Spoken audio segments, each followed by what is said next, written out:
California, Wisconsin. They arrived with nothing. Many spoke no English. Their children had grown up knowing only war and camps. They were not welcomed as allies. They were processed as refugees. For 25 years, the official position of the United States government was that the secret war had not happened. Documents were classified. Veterans, both American and Hmong, were discouraged from discussing the operation publicly. The Hmong who applied for veterans benefits discovered that their service didn't qualify. The army they had fought in did not exist in any official capacity. General Vang Pao settled in Montana, then California. He spent his remaining years advocating for the Hmong community, trying to draw attention to what had happened in the mountains of Laos. In 2007, at the age of 77, he was arrested by federal agents and charged with plotting to overthrow the Laotian government using mercenaries and weapons. The charges were eventually dropped, but the message was difficult to miss. The war was over.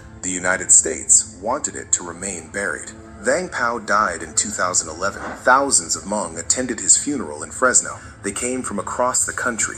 Former soldiers, refugees, second-generation Americans who had grown up hearing stories of the general and the war. For them, he remained a leader, a symbol. For the U.S. government, he remained a complicated man. It wasn't until the year 2000, a full quarter century after the fall of Laos, that Congress formally acknowledged the Hmong contribution. A bill was passed recognizing their service. A memorial was eventually approved. But even now, most Americans have never heard of the secret war. It appears in no high school textbooks. It surfaces in no presidential speeches. It exists in the space between history and silence. But it was only for those Hmong people who were settled in America, but there were many Hmongs still living in Laos.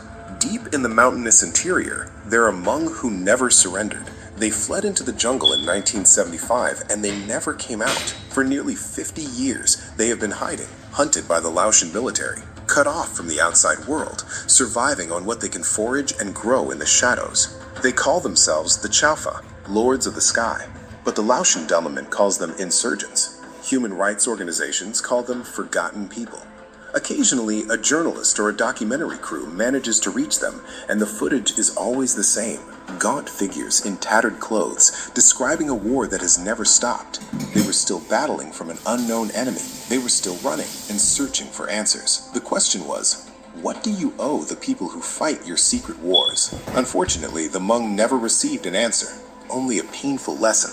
When a nation decides that a war cannot exist, the people who fight it cease to exist as well.